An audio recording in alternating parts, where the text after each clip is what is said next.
Naaresto ng mga otoridad ang isang 34 anyos na babae matapos umanong magpanggap na empleyado ng Pag-ibig Fund at makapangloko ng mahigit 1 milyong piso mula sa isang house buyer sa Davao City. Kinilala ang suspect sa alias na Liza na inaresto sa loob mismo ng Pag-ibig Fund Office sa Davao City.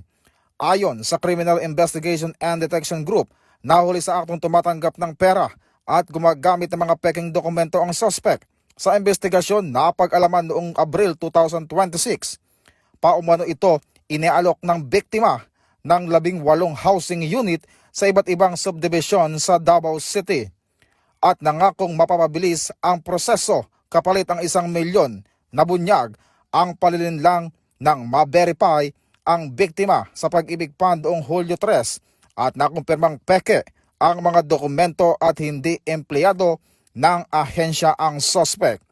Naharap ngayon ang suspect sa kasong paglabag sa Anti-Red Tape Act of 2007, Usurpation of Authority at Estafa.